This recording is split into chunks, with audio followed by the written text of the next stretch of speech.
जंगल के दिल में जहां सूरज बुलंद दरख्तों के ऊपर तुलू होता है और दरिया सोने की तरह चमकता है, एक नौजवान लड़का मोगिली अपने दिन का आगाज करता है। अपने भेड़ियों बहन भाइयों के साथ वो एक गिरे हुए दरख्त के तना पर छलांग लगाता है और हंसता है, जबकि शरारती भेड़िए इसे गिराने की कोशिश करते हैं। ये इसका घर है, एक ऐसी दुनिया जहां मुहिम जोई, दोस्ती और लामुतनाही हैरत हर तरफ बिखरी हुई है। लेकिन जंगल में हमेशा अमन ही नहीं होता। सायों में छुपा हुआ एक चमकदार और खतरनाक तेंदुआ राजन घात लगाए बैठा है। इसकी सुनहरी आंखें इंसानी लड़के के लिए नफरत से चमकती है, जिसे वो एक खतरा समझता है।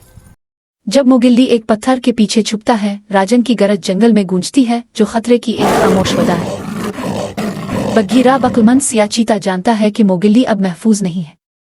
एक भारी दिल के साथ वो लड़के को इंसानी गांव जाने के लिए कहता है। मोगिल्ली के भेड़ियों खानदान के अरकान उसके इर्द गिर्द जमा होते हैं, उनकी आंखों में गम के आंसू है।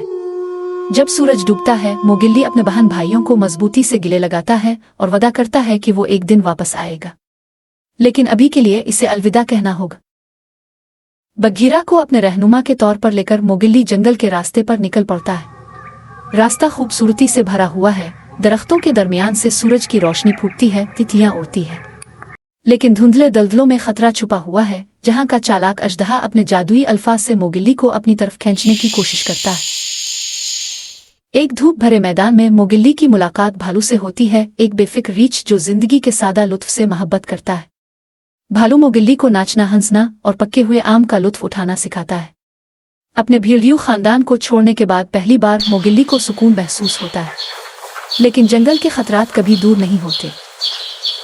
राजन की देवर जंगल की खामोशी को तोड़ देती है। तेंदुए ने मोगिल्ली के निशानात ढूंढ लिए हैं और ताकुब शुरू हो जाता है। मोगिल्ली तेजी से भागता है, लकड़ियों पर छलांग लगाता है और बैलियों पर झूलता है। राजन के पंजे जमीन को खुरचते हैं, मोगिल्ली से सिर्फ इंचों के फासले पर। एक बहादुर छलांग के साथ मोगिल्ली एक गहरी खाई को पार करता है और राजन को गुस्से में छोड़ देता है। जंगल के किनारे पर मोगिल्ली पहली बार इंसानी गांव देखता है। चिमनियों से धुआं उठता है और हंसी की आवाजें हवा में गूंजती हैं। बघीरा और भालू उसके साथ खड़े हैं, उनकी आंखों में फखर और गम भरा हुआ है।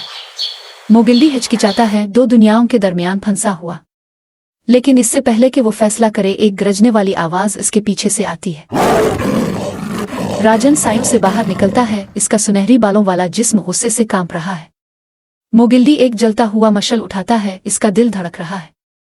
जंगल खामोश हो जाता है जब लड़का और तेंदुआ एक दूसरे के सामने खड़े होते हैं। एक जोशीले चीख के साथ मोगिल्ली अपनी जगह पर डट जाता है और आग का इस्तेमाल करते हुए राजन को पीछे धकेल देता है।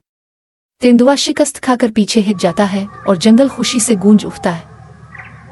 राजन के जाने के बाद मोगिल्ली को एहसास होता है कि इसका असल घर कहाँ है। जंगल ही इसका घर है और उसके दोस्त ही इसका खानदान है। जब सूरज डूबता है, वो दरिया के किनारे बैठता है, एक छोटी सी बांसुरी बजाता है। बघीरा और भालू उसके साथ आराम करते हैं, उनके दिल खुशी से भरे होते हैं। जंगल एक बार फिर अमन में है। चांद की रोशनी में जंगल जश्न के लिए जिंदा हो जाता है। मोगिल्ली आग के गिर्द नाचता है, इसकी हंसी दरख्तों में गूंजती है। बघीरा और भालू तालियां बजाते हैं और खुशी से चिल्लाते हैं, उनके चेहरे फखर से चमकते हैं। जंगल के जानवर भी शामिल होते हैं, उनकी हरकतें जिंदा दिल और बेफिक्र होती है। जब आग मध्यम पड़ती है, मोगिल्ली अपने दोस्तों के साथ आराम करता है, ये जानते हुए कि इसने जंगल में अपनी जगह पाली है। जंगल ही इसका घर है और उसकी मुहिम जोई अभी शुरू हुई है।